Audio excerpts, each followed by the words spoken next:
Really good. Really, really good. That's not entirely true, but that'll work for today.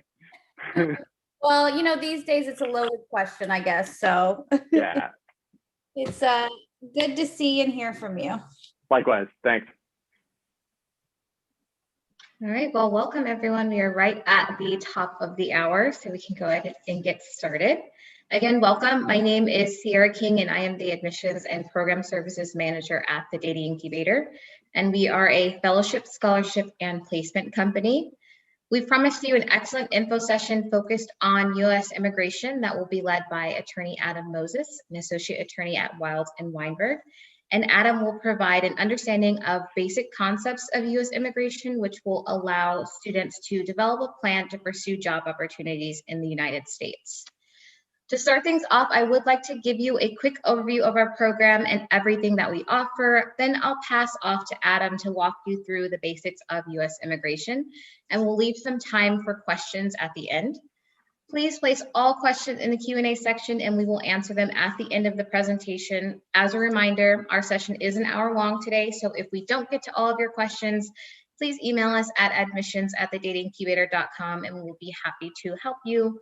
We'll also include Adam's email address in the chat, so you can reach out to him directly if you have any specific immigration questions. So with that, let's get started. So the Data Incubator focuses on training people to become data scientists. And why is that important? Well, it's really because data scientists have the ability to work with the latest tools on unstructured and structured data to drive business value. This is a big need in the world right now. We work with companies in a variety of industries, and every company has data and wants to use that data to drive value for them. There are a lot of other data-focused programs out there, so I'm sure you're wondering what we do at the Data Incubator that is a bit different. Well, what we found is when you look at training, there are really two types, one being fast-paced and efficient, and the other being slower and focusing on understanding and completion rates. University is one example where you'll receive a more detailed understanding, but with a lot more time invested. And then on-the-job training is usually very quick and efficient, but maybe you're not fully understanding what you're doing. So we've taken all of these aspects and combined them together to find a great middle ground for training. Our program is fast-paced. You'll walk out of the program knowing a lot about data science or data analytics and real-world business applications of both, and with a deeper understanding as you get from university. All of our instructors are PhD and master holders and have completed this program themselves and know how to provide that in-depth training that you are looking for. So we're so excited to announce that for our summer 2021 cohort, we'll be offering 3 data-focused programs. We'll be offering our successful full-time data science fellowship program and a more flexible version of that, our part-time data science fellowship program, and then our brand new data analytics program as well. So let's discuss the similarities in all of our program offerings. All of our programs are intense. They are built around data-focused curriculums, and we offer both full-time and part-time programs. And both are packed with a lot of information and tools. All of our programs are thorough. Each week focuses on a different data science tool or approach, as well as data analytics. And in addition to our lectures, we have our students participate in hands-on practice, and we really believe in fostering an interactive learning environment. And so in each program, students will work on a mini project that focuses on the data tools you are studying. Additionally, all of our programs are very collaborative. We want students not only to work with their colleagues and instructors, but also have the opportunity to network and connect with our hiring partners. And all of our programs are career focused. We have career coaches that help you succeed in your data focused careers. You'll not only learn how to present your best self by attending our career search workshops, but you'll also have the opportunity to work with one of the #1 resume writing companies to get a polished resume and cover letter. And lastly, all of our programs are interactive. Every student in our programs are provided a Jupyter server for the duration of the course. So students can follow along in lecture and see and edit raw code, and students will also receive immediate feedback via our interactive grader. So here is an overview of our full-time data science curriculum broken down by week. Please email us again at admissions@thetdatincubator.com for a more detailed curriculum overview. And then the part-time program, the part-time data science program lasts for 20 weeks with classes held on Mondays and Wednesdays from 7 p.m. to 9:30 p.m. Eastern, and expect to spend 10 hours per week working outside of class on your assignments. You'll still receive the same excellent curriculum and training as our full-time program, but at a slower pace. And the sessions are live and instructor-led, so you're still able to interact with your instructors and ask questions. So we're also, again, very excited to announce our part-time data analytics program. The part-time program lasts for 20 weeks with classes held Mondays and Wednesdays from 7 p.m. to 9:30 p.m. Eastern. And you can also expect to spend 10 hours per week outside of class. And again, office hours will be available each week. And then here is I'm on a presentation. Data overview with our data analytics curriculum broken down by week. And please, again, email us at admissions@thedataincubator.com for a more detailed curriculum overview. So a big component of our program that we really pride ourselves in is helping our students not only grasp data science concepts, but also getting placed in that field. Our analyst program is brand new, so we don't have data here yet, but for our data science fellowship program, 97% of the students that go through our program are currently employed outside of academia, and 82% are employed within 6 months of, 82%, I'm sorry, are employed within 6 months of completing the program. So those are really great numbers. We're really proud of them. We've worked hard for them. And that's part of the challenge, not only learning content, but being able to transition into a data science or data analyst role. And that's where our program stands out, because we help you to do both. So where are our graduates now? Where are they working and what are they doing? Again, data is not available for our analyst program just yet, but for our data science fellowship, this will give you an idea. Our graduates are working in 55 different industries, and some of the common industries we see are computer software, internet, IT, financial services, and biotech. And then some of the typical job titles we see are data scientist, data analyst, research scientist, software developer, and product manager. And these titles and roles vary depending on the company and industry, but these are just some that we've placed in the past. And here is a short list of some of our data science fellowship hiring partners. Many of these companies are also hiring for data analyst roles, but we'll be focused on building a separate network of hiring partners dedicated solely to our data analyst program as well. One of the questions we get asked a lot is, do we offer any financial options? And if we offer assistance, and the answer is yes, we do. Especially during times like these, it's hard because people may have the extra time to participate in our program, but limited cash flow. So we want to help you with both. We've partnered with Leaf to provide an income sharing agreement. It's great. You can participate in our program with just a deposit down, and you won't be required to make any payments until you've graduated and are working and earning more than $40,000 annually. We also provide loans through Skills Fund, and Skills Funds offers 3 different options, 1 being deferred payment, 2 interest only, and 3 immediate repayment options. And lastly, for many of our part-time programs, companies are willing to sponsor or pay for their employees to go through the program. It's a win-win. You get to learn great stuff in the evening and be able to apply it to your job during the day. If that's something that you think your company would be interested in or you'd like to present to them, we do have a letter we can provide you with to help lay out the program and all of the benefits of attending. So where are we at right now? Well, we run multiple cohorts a year, and our spring cohort is actually halfway through their program, but our application for our summer cohort is now open. And our summer cohorts will run from June 28th to August 20th for our full-time program, and June 28th through November 12th for our part-time program. As I mentioned earlier, the full-time program is 8 weeks long and the part-time is 20 weeks. And some specifics about our data science application. Again, we ask you to submit your application by May 7th for our data science and our data analyst program, and then you'll have 72 hours to complete the data science coding challenge from the time you open it. And the challenge deadline is May 10th. You can't complete the challenge unless you submit the application. So just in general, I recommend you complete the application and challenge sooner than later to avoid any technical issues. We're not able to open after that deadline. And then some specifics about our data analytics application. It's broken down into 2 parts before we make a decision, one being the application and then the optional diversity scholarship, and then the interview. The application deadline is also May 7th, and then we'll be making decisions at the end of May. And if you're interested in applying to our programs, which I hope you are, you can go to the dataincubator.com/apply to submit your application. And if you have questions about your specific situation, this presentation, or going through the application process, please reach out to us, again, admissions@thedataincubator.com, and we'd be happy to answer your questions. So with that, I will now pass off to Adam to lead you through our immigration info session, and then I'll be back on at the end to hopefully answer any questions that you guys have. So I will stop sharing my screen, Adam, so you can share. Perfect, thank you. 1 second. All right, everyone. My name is Adam Moses. I am an associate here at Wilds and Weinberg. I've been practicing immigration law for 11 years. I'm now currently the head of litigation, which means I do complex cases.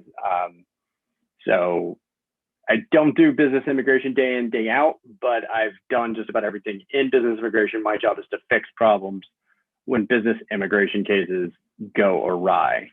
So let's talk a little bit. What the goal of today is to kind of give you an overview of some basic concepts about immigration and what it means in terms of being sponsored.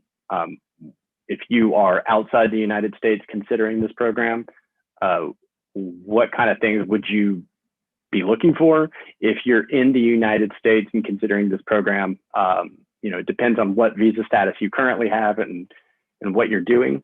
And we'll talk a little bit about what this program can give you in terms of new options and opportunities down the road. So part one, we'll just do some basics in terms of how somebody gets a visa and what types of visas there are. Part two is going to be in detail about F1 optional practical training. I'm not going to go into that as in depth as I do in previous sessions because not really the focus here. Part three is going to be discussing just kind of other visa options for people that are already here in the United States. And part four is going to be a little bit about how my experience is discussing immigration with employers for people who require sponsorship. So start part one, US immigration basics. So let's say you are outside the United States or you're in the United States and you are going to need sponsorship at some point. So these are just helpful things for you to know because you hear a lot of information and misinformation on the internet and from friends and chat rooms and whatnot. So I find it to be helpful to kind of arm yourself with as much knowledge as possible so that you can talk intelligently and know what the terminology is and know start building a strategy that works for your goals. So first of all, when you talk about immigration status in the United States, there's really only 4 statuses. There's actually 6, but for right now, we're just going to talk about 4 of them. At the tippy top is U.S. citizen, someone who's born in the United States, has a U.S. passport, and can work anywhere and live anywhere, right? That it's kind of the goal for many people. Below that, a lawful permanent residence. One reason I put this here, because I want to emphasize that there's a lot of different words for that. Lawful permanent resident is also known as an LPR. It's also known as a green card holder. It's also known as an immigrant. Those are all the same things. It means someone who's going to come live in the United States for the rest of their life. And people who are granted permanent residency will be given a green card and can work anywhere they want, can travel in and out as much as they want as long as they continue residing here. And then at the bottom, or number 3 rather, is non-immigrants, people who have a temporary visa that is for a very specific purpose for a finite period of time. And those are kind of the alphabet soup A through U visas. And of course, fourth and finally are people who are out of status, snuck through the US border or overstayed a visa. So, okay, so let's talk just briefly. For people who are here as an F1 and are working, how does somebody get sponsored for an employment-based visa? Well, generally speaking, there's going to be 3 steps: petition, application, and admission. Petition means that the company files a petition for you with U.S. Citizenship and Immigration Services, an agency within the Department of Homeland Security. And that just says that the person has the right credentials for this type of visa and that the person and that the job meets the requirements for that type of visa. And again, we're going to go into all the different visa categories later, but right now we're just talking about the process. So a company files a petition by filing this I-129 with USCIS. Then if the person is outside the United States, they take that approval notice from the approved petition and they go to a US embassy or consulate abroad. They apply for their visa. And then once they have that visa, they are admitted to the United States in a non-immigrant visa status, usually with a date that they have to leave by or something known as duration of status, which means as long as the program is. That's how F1 student visas and J-1 trainee intern visas are granted. So I said that when a company sponsors a person, they file a petition for them. And when that petition is approved, USCIS issues something that on the left-hand side, it's called an approval notice. And the individual takes that beautiful approval notice, they go to the consulate and they get something that looks on the right-hand side, which is a non-immigrant employment-based visa. So talking about non-immigrant visas, so the basic, I should mention, the basic plan that most people do is they try to get on a non-immigrant visa. Often they start with a student or a J-1 visa. They then try to pivot to a purely employment-based visa, non-immigrant visa. And then while they're on that purely employment-based non-immigrant visa, they look for the company to sponsor them for a green card, and then they go for citizenship. So for many people, the end goal for right now is, how do I get a non-immigrant employment-based visa? Well, first of all, you have to know what non-immigrant employment-based visas are out there. And this is kind of an overview of what all non-immigrant visas there are. Some of them are super applicable, some are not so much. But going through it, up at the top are business visitors. That's not really an employment-based visa. That's just for people who are coming in to do training or tourism, but doesn't allow you to work in the United States. E1, E2, those are the treaty visas for people who have invested a certain amount in the United States or are doing a lot of trade between their home country and the United States. E3 is the Australian specialty occupation visa, only for Australian nationals. Below that are the H1b for professional occupations or specialty occupations, as they're called, jobs that require at least a bachelor's degree or higher in a specialty. Below that are H1B1 free trade categories for Chilean and Singaporean nationals. Very similar to H1b, just easier to get. J1 is an odd visa. We're going to go into that in more detail later. We're going to go into all this in more detail later. But that's kind of the exchange program where you can serve as an intern for up to a year or a trainee for a year and a half. L1 are international transferees. Probably very few people are going to be eligible under that. TN is a Canadian and Mexican only under NAFTA for certain occupations here in the United States. And the O1 is for aliens of extraordinary ability. So before we move on to green cards, yeah, just like, again, many of you are going to be here in F1 student visa status or wrapping up your F1, and you're on the cusp of thinking about, well, what visas are going to come next? Well, this is that conversation. These are the visas that will come next. And hopefully that Incubator will help you get to that next stage. Now, if you already have a good employment-based non-immigrant visa, like H1b or an O1, then the next step for many people who want to, permanently live here is going to be obtaining lawful permanent resident status. So as I mentioned earlier, lawful permanent resident status allows individuals to permanently live and work in the United States. You can work anywhere you want. You can later apply for citizenship. You just can't vote, and you can be deported for certain criminal convictions, and you have to continue to live here. You can't want to go abroad. It's kind of implied with the whole resident thing. How does somebody get a green card? You can get a green card either sponsorship by a U.S. citizen relative or a green card holder relative in some instances. You can be sponsored by a U.S. company for certain jobs. And in some instances, you can self-sponsor, meaning that you just apply yourself if you are an alien of extraordinary ability or an alien of exceptional ability whose field of expertise is within the national interest.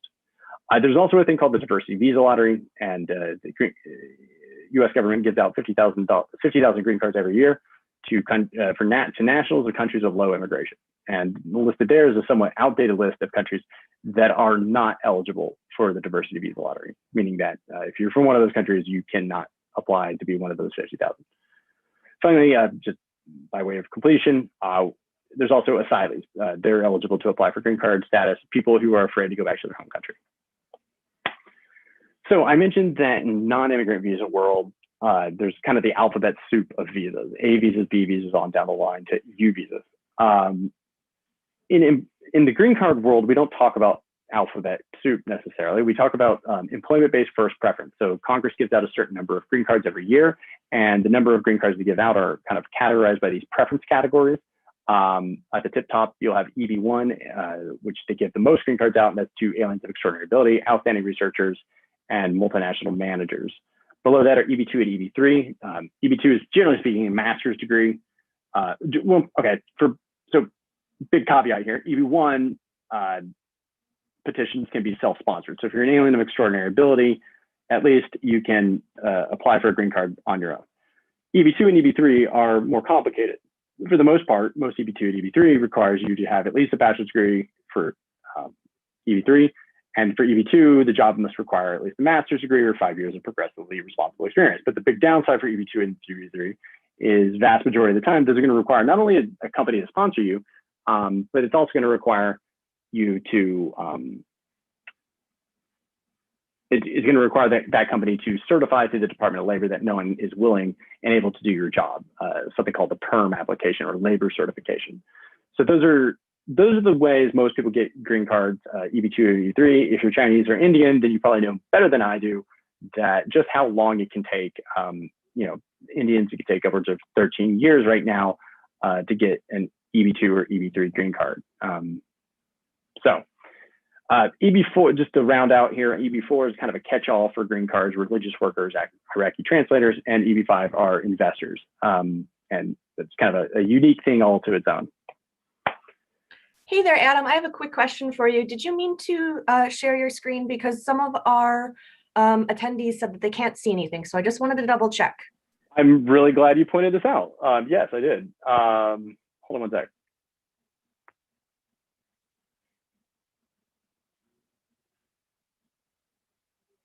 Bear with me.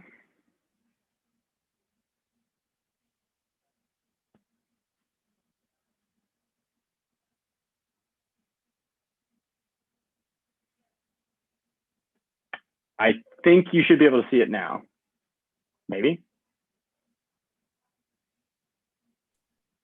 There we go. Looks like we are all set. Thank you so much. Oh, I think hold on. I'm in the same loop that I was in last time. One moment.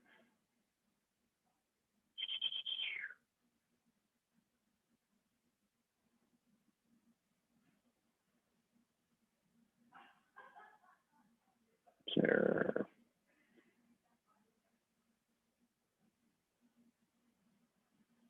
There we go.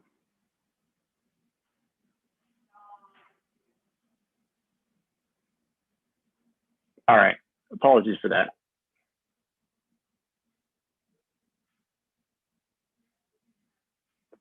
All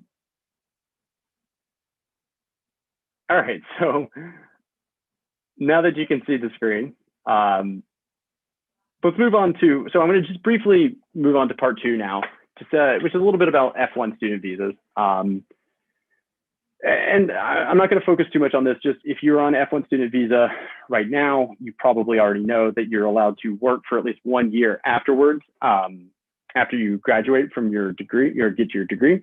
And that's called optional practical training. And if you have a STEM degree, which many of people here, they will be eligible for an additional 2 years after that. So maximum of 3 years for people with STEM degrees. So part of my normal presentation is kind of harping on people to, the upshot being, if you are nearing the end of your degree program, you really need to apply for OPT by submitting an I-765 as soon as possible. Processing times for these employment authorization documents, which you use to effectuate your OPT, are egregiously long at the moment, sometimes taking upwards of 7 to 11 months to get. It's kind of a national crisis, or at least a crisis in my field. And so you really can't apply too quickly. Just as soon as you can apply, you should apply. And that's going to be it for F1 OPT. I want to kind of transition now to talking about options post OPT, or just if you're here as a visitor or living abroad, what are your options from a non-immigrant standpoint? So first thing to understand is that when you get a new non-immigrant visa status, let's say you're here on F1 and you want to change, you can either pick the consular process or you can change status like automatically, like Cinderella. Right now with COVID, it's strongly recommended that everyone change status if at all possible, because the consulates are basically non-functioning at the moment. The problem with changing status like Cinderella, of course, is that in order to do that, you have to timely file. You cannot travel while that change is pending. And most importantly, you have to demonstrate when you submit your application that you've constantly maintained your non-immigrant visa status. So one moment. So how do you prove that you've maintained your non-immigrant visa status? Typically, you want to give job letters and proof that you've been working for the correct company. And so it's very important that if you're on an F1 student visa or any visa, that you're constantly keeping copies of all your pay stubs and your tax documents to be able to show that you've been employed, and also that you, every time you change jobs, I recommend that you go ahead and get an employment verification letter on company letterhead, verifying the amount of time you worked for the place, your salary, and job duties.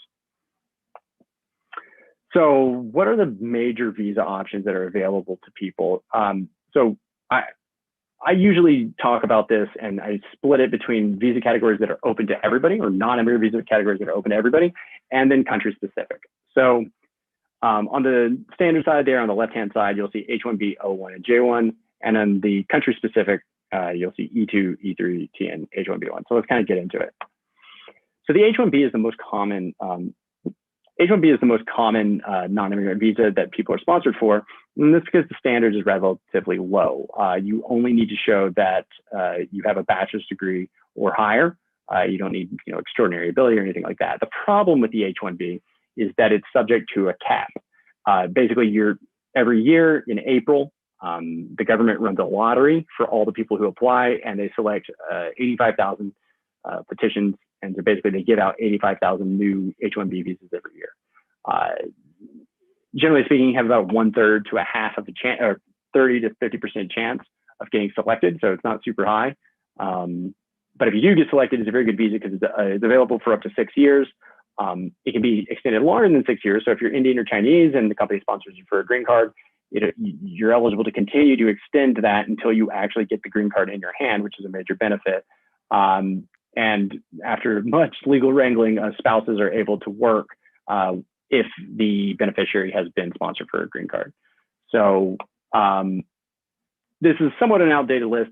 The upshot being is, like, if you were interested in H1b visas, really you need to start talking to an employer in January or February, because it takes some time to get it together and make sure you have the right job and make sure the salary is good and all that good stuff.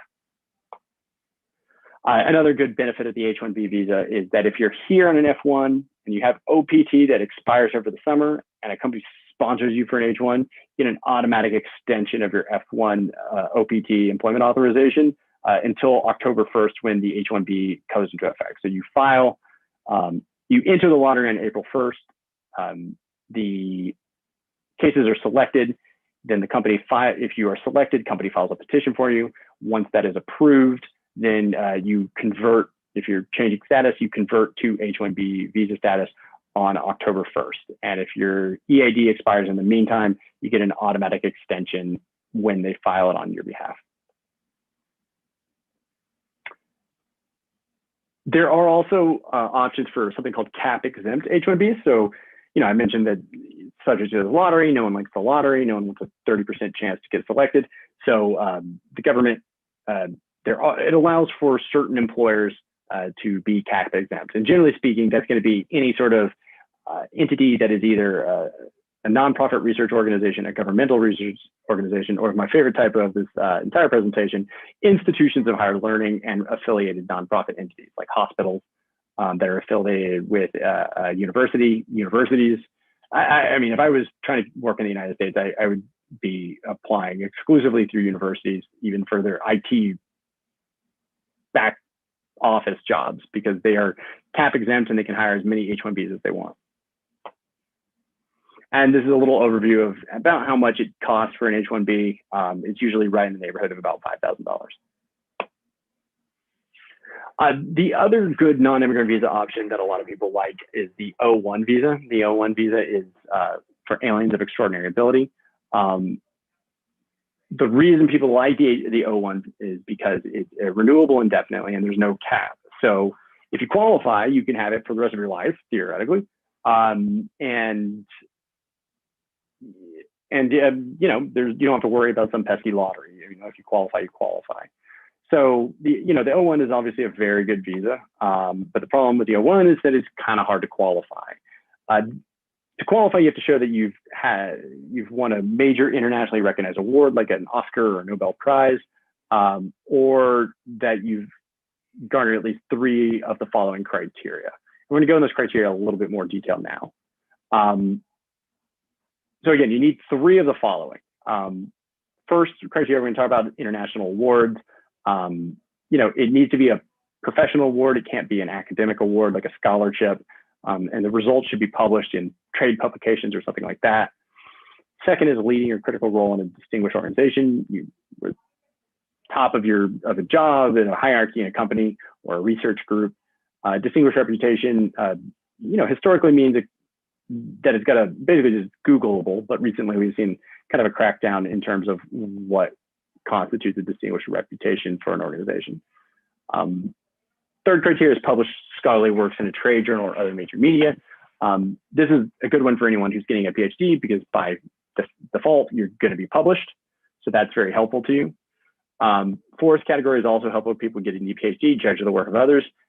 Courts have held that any type of judgment that you do of peers in the field can constitute this. So if you did any sort of peer review with your colleagues while in getting your PhD, then that's going to be good evidence to show judgment of the work of others. Original contribution is kind of tough. You have to show that you did something, you made something new, like a patent, but then also that patent or whatever new contribution you've made to the field is actually utilized. So you need, if you did make a patent, you need to show that other researchers have utilized your patent or other companies have built upon it, which can be kind of tough. There's another one, membership in organizations that show distinguished reputation. No one ever uses that one. It's a weird one. Published material about the alien and the work or their work. The article is written about you, but they're really getting very, very tough on this at immigration, really requiring the article to be just about the person. So we've had interviews with people in major publications and they say, well, it's not about you because they just interviewed you, which is insane, but they really are, government's cracking down on that. And then high salary or compensation kind of speaks for itself, but again, you know, it depends on what type of job you are. And if you're a stockbroker and you make $2 million, that might not be a high compensation as far as the government's concerned. So that's kind of a wrap up of the O1. I mean, O1's a really good visa category. And if you think that, you know, I do offer just kind of a brief look at your resume. If you want to email me and say, hey, do you think I'm in the ballpark? We can kind of go from there. J-1 visas. So I mentioned this earlier, the J-1 is the Cold War visa. It was developed during the Cold War to bring people to the United States and have them return to their home countries and tell everyone that we're better than the Soviets. That's not even really a joke. I mean, it's like literally why it was developed. And so relevant here is the J-1's a good visa category, particularly if you're abroad and you have a foreign degree, since it requires a foreign degree, or alternatively 5 years of experience. If you do, the company can register with the sponsor. You can go to Department of State website. You can find 1 billion sponsors. Company registers with the sponsor and they complete a training plan. And with that training plan, they basically give you some documents. You go to the consulate, you get your J-1 visa. If you have a degree and less than 1 year of experience or are still in school, you can get an intern J-1, which is valid for 12 months. And if you have a foreign degree and more than 1 year of experience or 5 years of experience total, you can get a trainee J-1, which is good for up to 18 months. Problem with the J-1 is then if you're from a developing country and the skill that you're going to be working in is needed in that country, at least according to the Department of State, then you will be subject to something called a 2-year foreign residency requirement. And what does that mean? Well, it means that when you get done with your J1, before you can change to another visa status, or before you can apply for an H1, you need to either go home for 2 years or get a waiver, and waivers are relatively difficult. So I've had at least 2 people in Data Incubator who have discovered during this process that they're on a J1 and subject to that 2-year bar. So definitely want to look into that, but it's a major problem with the J1 for many people. Shifting now, we'll just kind of breeze through these. The country specific, number 1 is Australian. Australia, if you're from Australia, you can thank John Howard for joining the Iraq War, because George Bush gave him a visa. It's a great visa. It's for any job that is a specialty occupation, meaning it requires a bachelor's or higher, and you can apply at the consulate, or now you can premium process it if you're already here. It's just a great visa. Similar, kissing cousin of the E3 is the H1b one, which is for Chileans and Singapore's, also specialty occupation, meaning it requires a bachelor's degree or higher, and also very easy to get in terms of you can apply here and premium process it, find out in 2 weeks if you change status, or if you can get an employment abroad, go to the consulate, get it, come right back. TN is also a good visa. This is open for Canadians and Mexicans. Canadians just show up at the border and show a letter from the company saying they're going to work there with a copy of their degree. Mexicans, it's a little bit more challenging. They have to go apply at the U.S. consulate. If you're already here, you can change status like any other non-immigrant visa, and like Cinderella, turn into a TN visa holder. This is a quick overview of how a Canadian gets a TN visa. Basically, you graduate, you find a job in your field, you prepare an offer letter, you go to the border pre-flight inspection, you show the letter, and you pay your $50, and the officer will stamp you for a period of 3 years, and it will look something like this. So the problem with the TN, quickly, is that it's not for every single job. I have listed here the types of jobs that you can use for TN. And it's computer systems analysts, mathematicians, teachers at universities, engineers, so on and so forth. So it could be a little challenging here in terms of trying to fit a data scientist job. But so far, I haven't heard anyone who graduates from here not be able to get a TN for any other job. So I think very high success rate. E2, not going to spend a lot of time, but E2 is a great option for a visa category if you are from a country that has a treaty with the United States, which are these. If you're from one of these countries, and the E2 is for investment. Now, there's 2 flavors of E2. It's someone who invests themselves and starts their own company, or E2 is available to a large company who wants to bring in nationals from the country in which that company is owned. So a company that is headquartered and owned in Mexico by Mexican nationals or traded on the Mexican stock exchange. Their branch offices here in the United States can bring in as many Mexican nationals as it wants to work as essential employees. So I always say, if you're looking for a job here in the United States, and you're from one of these countries, look for companies that are headquartered and owned and operated in your home country, because you kind of have a fast track to getting a visa through one of those companies. This is a little bit more about green cards. So that's all non-immigrant. Now we're shifting to green cards. Green cards, as I mentioned earlier, is more difficult. First off, EB2 is for jobs that require master or higher. The problem is that the company has to sponsor you and has to get a labor certification from the Department of Labor, which takes a while. Extraordinary ability is the green card counterpart to the O1. I say it's the O1 on steroids, and but if you qualify and you can meet those criteria, you have a very good shot to getting a green card relatively quickly. Outstanding researchers, kind of a blend. It's EB1, and you show 2 of 6 criteria, but the problem is that it requires sponsorship by a company that is employing various researchers.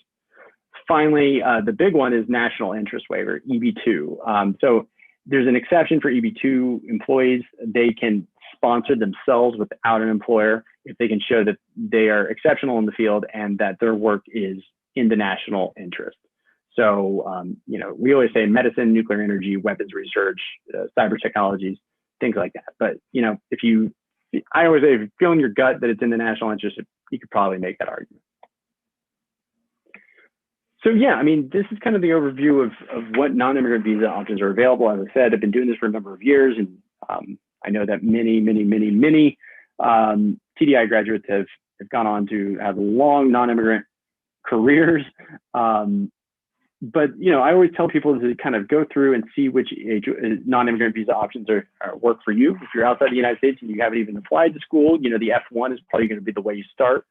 If you're here on an F1, you know, start thinking about which visas might be up your alley, and try to, you know, think about what the employer's concerns. Employers usually just want to know how long until you can start, and what they need to do. So you can always meet with an immigration attorney and talk to them, and, you know, set up a consultation.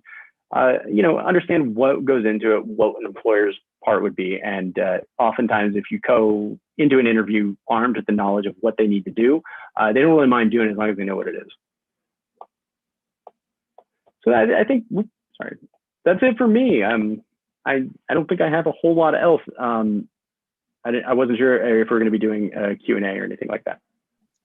Yeah, so if anyone has any questions that they haven't already put in the chat or the Q&A section that you'd like Adam to answer, please put those in there now. Oh, I just saw the anonymous entity. Can you apply for a green card as an E2 visa holder? How?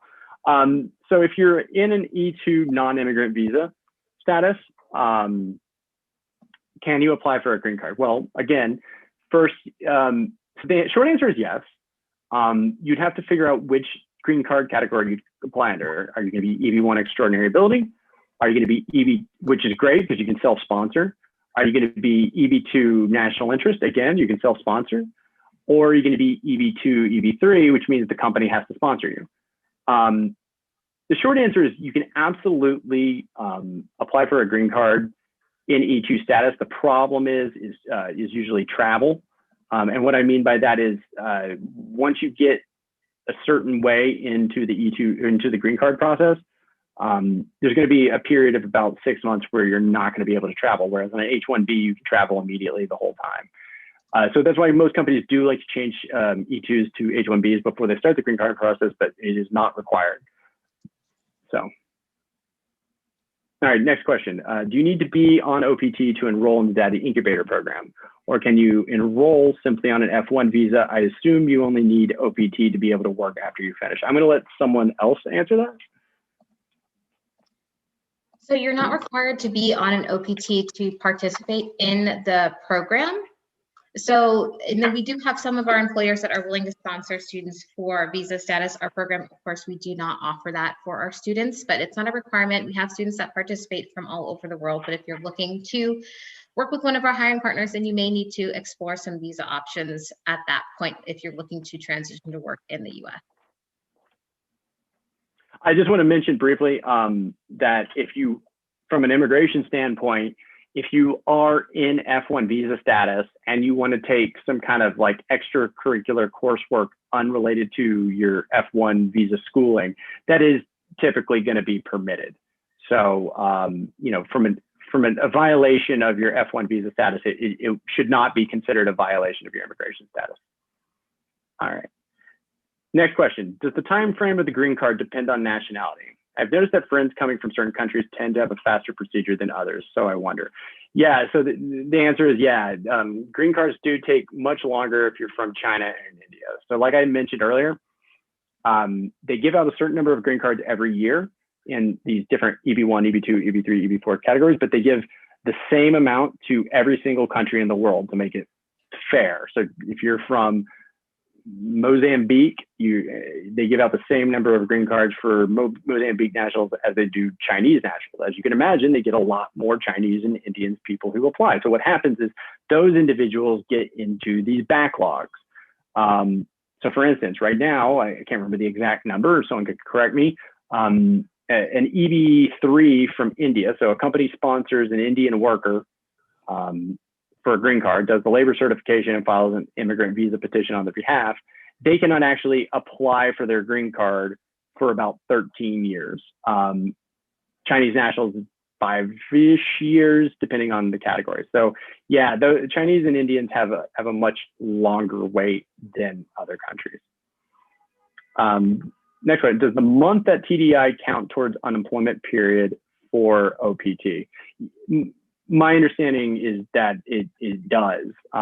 So, you know, we didn't get too much into it. Maybe next time I do this particular presentation, I can give more information on that. But yeah, I mean, the training you do for TDI is not going to count as employment. And so for anyone who's wondering where this question is coming in, if you are an F1 student visa and you apply for OPT, during your first year, you're allowed only 90 days of unemployment.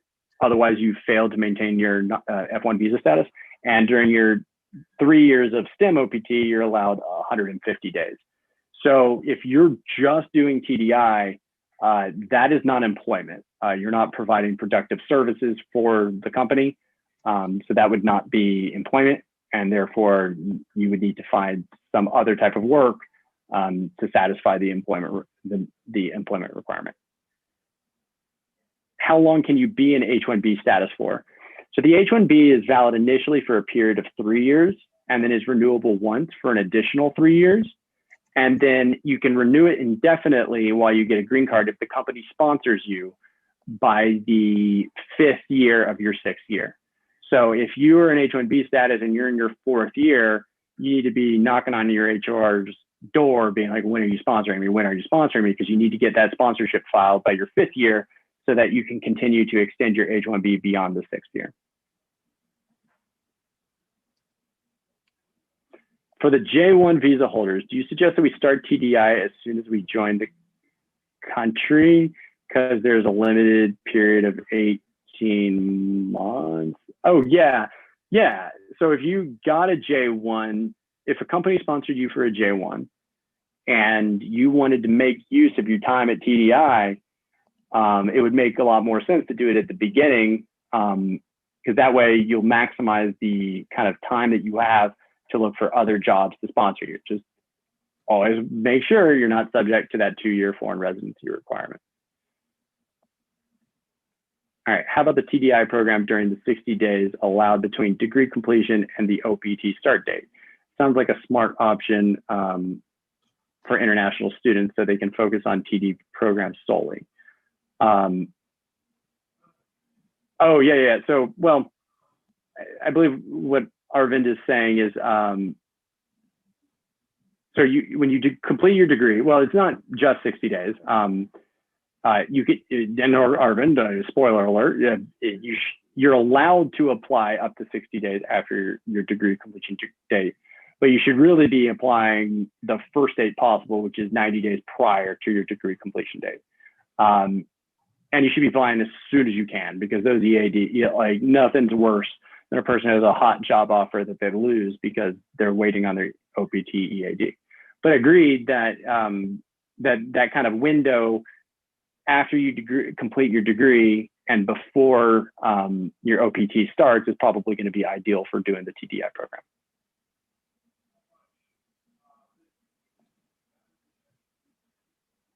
Again, if you have questions, please continue to post them in the Q&A section so we can answer those for you. What if we apply for the J-1 Visa Waiver? Can we do the TDI part-time if we are working with the company during the J-1 period?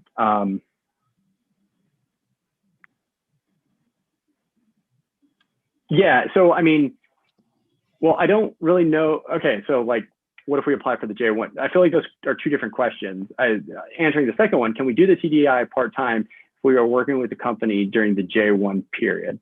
So if you're on a J and you're working for your company, you're doing whatever your J is supposed to do, kind of just like on the F1, you're allowed to do kind of extracurricular short-term study classes on the side. That's permitted. But I don't really see how that's related for the waiver. J-1 Visa Waiver. I just don't understand how that's related. Could you explain again about the indefinite renewal of the H1b you mentioned? Sorry, around it. No OPT for J1. I'm really sorry. I still don't understand it. You can email me later. I'm not sure I understand where you're coming from. Okay, could you explain more about the indefinite renewal of the H1b you mentioned? If the company sponsors a green card, you said, yeah. So, okay, it's a longer conversation. So the sponsorship process, when a company sponsors someone, there's 3 steps.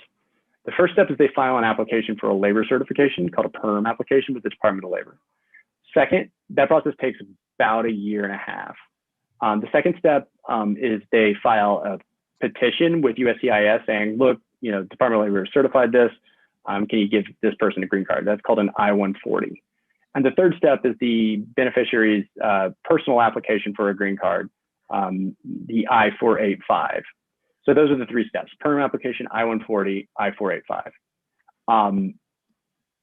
In order for an H-1b visa holder to continually renew their H-1b until that green card is in their hand, the company needs to have filed an application for a labor certificate, their PERM application, 365 days before their 6th year of H-1b time. So if you're H1, if you start, I'm doing math on the fly here, but if you started H-1b on October 1st of 2018, that means that you have maximum H-1b time until October 1st of 2024. That means that the company needs to have filed your PERM application, the first step in that green card process, by the 5th year anniversary of H-1b time. So by October 1st of 2023. If they do that, then you can continue to renew your H-1b until your green card is actually issued. For PhD graduates, do you recommend EB1 or EB2 visas? Thanks. So, I mean, look, if you qualify for an EB1, you should always go for an EB1. You know, again, EB1 is for extraordinary ability, outstanding researchers, and multinational managers, which is not super applicable. Basically, we're just assume EB1 extraordinary ability. EB2 is for master's degree or exceptional ability in the national interest. I presume what you're asking is if you qualify for both an EB1 self-sponsored extraordinary ability and an EB2 national interest waiver, which one would you do? That's a very easy answer. And that's going to be an EB1 extraordinary ability because you can premium process that. And that means the government will give you a response as to whether or not you're extraordinary or not within 2 weeks for an additional, I think it's $2,400. I can't remember offhand. Whereas the EB2 national interest waiver, that just cannot be premium processed. So it's going to be 6 to 9 months before you find out, which is just kind of annoying. So there's other reasons too, but back of the envelope, and I think that works. I'm a PhD student and my defense is not scheduled yet, but I know it will be sometime in July or August. I want to apply for OPT ASAP. How can I apply for my OPT without knowing when exactly my completion date is? My impression is that you need to know the exact completion date before applying for OPT. Arvin, my friend, email me that question. Whenever it comes to thesis defense, it's always like super specific. There's like a bunch of rules that I always have to look up. So email me. My email address is on the first thing. Just give me your question in a little bit more detail. If you want to include your I-20s, I'll take a look at them. I'll get back to you, but I'm not going to be able to answer that right this moment.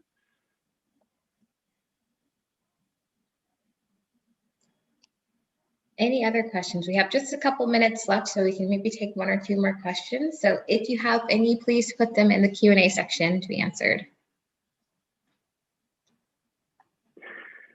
As a graduate student on F1 visa, I applied for a permanent job and got an offer. What kind of visa do I need to start the job? I have a master's and currently a PhD, both in the US. Well, that's basically my entire presentation.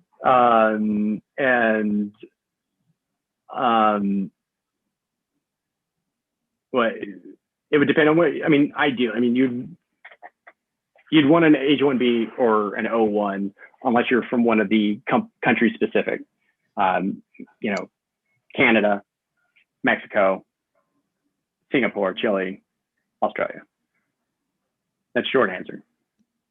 So if we come to the US for a limited period of time on a J1 and say we need to return to our home country in 2 years, there are two things here. First, we need to make full use of the 18 months. And secondly, we need to apply for a J1 visa waiver. Since there is no OPT option for someone on a J1, how can we fully utilize TDI? Yeah, so, okay, listen, I think you probably need to see an immigration attorney, you know, and I'm not just saying that to toot my own horn. The thing is that, okay, so if you do need the waiver, waivers, depending on why you're subject to the 2-year foreign residency requirement, waivers sometimes can be relatively straightforward. To get the J1 waiver, if you have not received funding from a foreign or US source, then you usually can get it by just asking your home country. So you go to the embassy, you ask them for a no objection letter, and they give it to you, and then you'll get a waiver. But, you know, I think you probably need to see an immigration attorney. I mean, so the thing is if you're starting your beginning of your 18 months, you want to do TDI as soon as possible, but then concurrently, you'd want to go ahead and start the process for your J1 visa waiver. And, you know, you'll find out, I've gotten those done in a flash in some drop dead situations. So you should be able to find out at least within 6 months whether or not you get the waiver. And then that way, once you got the waiver and you've done your TDI, you can make full use of it, would be my answer.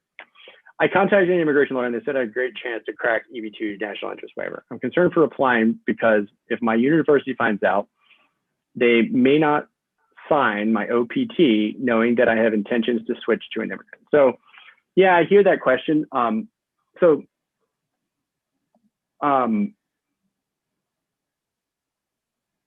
have never, I'm just going to tell you, like, so this is one of those shitty questions because, like, I can't control what your university does. Like, you know, so I can't say, well, they'll never do that because, I don't know, Jane down in student services may do that, and it may be illegal and it may be wrong or it may be stupid, but they may do it. So I can't definitively say what the university can and will not do. What I can tell you is I've represented people who are here on an F1 and have been in F1 visa status for 20 years while they try to get a green card. And they just keep switching schools and get new I-20s, so on and so forth. So while Jane down in HR or student services may not do that, I've never heard of that happening. And I've dealt with this a lot. So that's going to be my answer. I've never heard, because I've never heard of when a school not being able to issue an I-20 because an I-140 has been filed on a person's behalf. I've never heard of that happening. So. Well, thanks so much, Adam, for presenting today. I hope everyone found this session to be informative. If you have some more specific questions that you'd like answered or more challenging situations, you're always welcome to email Adam. We put his email address in the chat section, so you may want to make a note of that. Or if you don't have that email address, or if you have any questions about the program specifically, you're also always welcome to email us at admissions@thedataincubator.com. Well, thanks everyone so much. Thank you, Adam, again for presenting, and thank you for everyone for attending today. And hopefully we will see all of your applications soon. Thanks, everyone.